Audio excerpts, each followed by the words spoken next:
Hey guys, I'm back. I'm doing another review today. I'm sorry it's been so long. It's been about 3 weeks since I've done a video, but I've had a lot of things going on in my life, and I've wanted to record, but just haven't quite had the time, so I'm sorry it's been so long. But here we are. Today I'm doing something that I haven't really done before. It's another piece of electronics, but it's sort of in a different realm. So this is a tool. It's by Craftsman.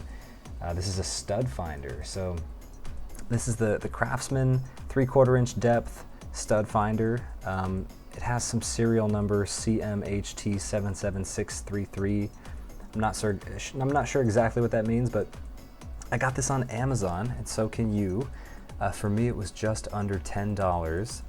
And I have an affiliate link in the description in case you want to pick one of these up for yourself. So just for a little bit of background, the reason I got this guy is because I actually had a sort of a home crafts project where I made this lamp that I wanted to hang up in my room, and I wanted to put it hanging from my ceiling.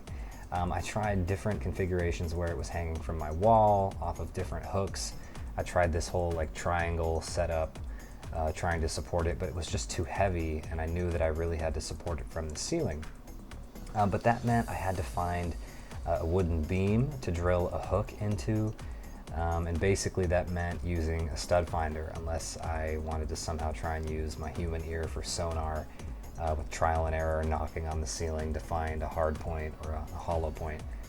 So I picked up this stud finder, and I wasn't sure if it was going to work super well for the ceiling as compared to a wall. But it seems to have turned out for me, so maybe I'll show some footage of what my lamp setup looks like and kind of give an in-depth walkthrough of how that turned out for me. But anyway, this is the stud finder that I decided to pick up. It worked really well. I definitely would recommend it. So let me try and talk about this for a little bit. It's not particularly heavy.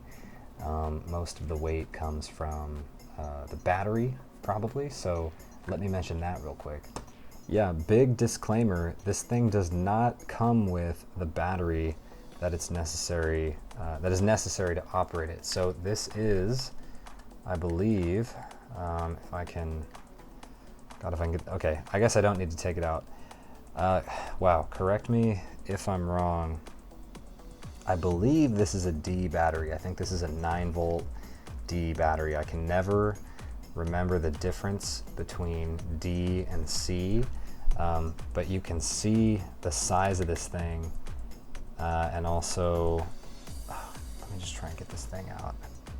Okay, I looked in the manual. It doesn't actually say if it's D or C, but it's 9-volt, so that's probably all the information you need. I don't know enough about batteries to tell you, but it's probably the case that one of those, D or C, is made in 9-volt.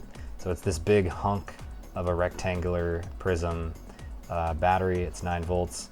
It's necessary. It does not come with the stud finder. So that is kind of a big thing for me. I was really pissed when I bought this and then it showed up without a battery, because then it took me another like couple days to like find one, go get one or whatever. And it's just a huge inconvenience. I mean, it's nice that the thing only costs $10, but like more than 50% of the weight like comes from the battery. Like there's really nothing to this. It's just a plastic shell. And there's, I'm sure, a little sensor in here and some wiring, right?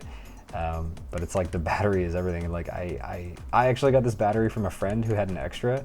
I don't even know what a 9-volt battery costs, but it's got to be a large percentage of the cost of the object. Like it's got to be a large percentage of the cost of the tool, considering this thing was only $10. So yeah, that's that. Anyway, that being said, it looks kind of nice.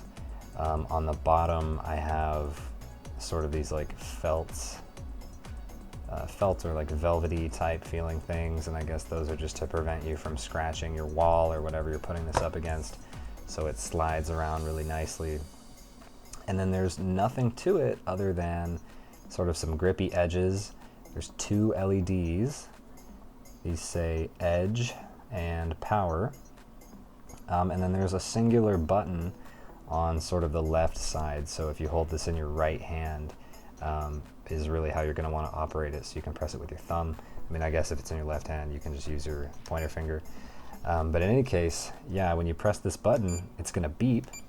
And if you just tap it, you hear that beep. But the way this works is if you see how the lines or the lights are aligned with this groove that comes to this little notch right here, you're gonna hold the button and then the lights are gonna turn on for a second. And then once they turn off and you hear the sound stop, then you're ready to go. So it's like this. And so I'm still holding, okay, well, I wasn't supposed to do that just floating in the air like this, but you saw how the lights turned on and the sound stopped, yet the power button was still on. So that indicates that you're operating, but the edge button turns off. So that initial hold is you calibrating it. So you should do that up against the surface. You hold like this. Okay, great. You see how the edge button turned off? I'm still holding the button, but the power button is on. And then what you do is you start sliding across your surface or your wall like this until it detects the edge, the solid edge of a wooden beam or the stud beneath the drywall. At which point, the red light will turn on next to the edge button and then you'll hear it beep. So you start sliding it around, detecting the edge. So again, you plop this thing up against the wall, hold the button and it calibrates for a second. Oh, that's interesting. Okay, exactly. Hold the button for a second and then that red light flashes as it calibrates. And then once the red light is off and the sound stops, then you start sliding along your wall until you find the edge, at which point the red light will turn on and you'll hear the sound again. One more thing I want to talk about is it comes with this little instruction manual, which I guess is cool. In case you've never used one of these before, there's a quick summary on the back of how to operate the thing. And then inside, they've got the instructions. So yeah, they sort of walk you through a little summary of what you get, what all the little indicators mean, operating instructions, some tips, some specs, something about the warranty. I read this for a little bit. It talks about how to operate it on a wall versus a ceiling. Okay, then we have different languages, blah, blah, blah. And what I think is pretty great is there's a notes section in the back. I don't know if there's anything funnier than that. And that's about it. So yeah, nice little instruction manual. So in case you weren't paying attention during this video, you'll still be able to read these instructions once you order this and figure out how to operate it. I don't know if this video would be complete unless I gave a little bit of context about the project that I needed the stud finder for. So this is the corner ceiling of my bedroom, and you can see how I have a little hook up top there where I'm hanging this thing from. So if you don't know what this is, it kind of looks like a cloud. This is a cloud lamp. They're pretty popular, like online. You'll see these things all over like Instagram and Pinterest and stuff. And you can buy these, but I just made this one from scratch. So I'm really lucky. I have a friend who got me the materials for this for my birthday. And then we decided to make it together. So that was really fun. But basically, as a total like digression, this thing is made of like paper lanterns. And then we hot glued this fluff to the outside of it. So those paper lanterns give it the structure, and then the fluff on the outside makes it look like a cloud.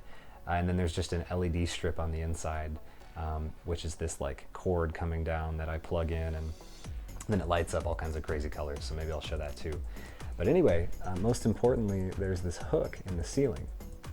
So I did a lot of searching around up there for a stud, found a place to drill that hook in, and then I've got my little string hanging the lamp from it.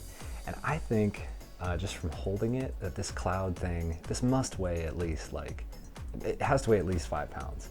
I had some other configuration where I had a hook up there and then another hook up on this wall, and I was making like a triangle support of strings trying to hang this thing off the wall. And it just wasn't working, it was too heavy, so I had to go directly above into the ceiling. So this has worked pretty well for me. Why don't I show how the stud finder works sort of against the wall or the ceiling. All right, sorry for the shadow here, but there's not much I can do. I just found a stretch of my wall where there's a stud.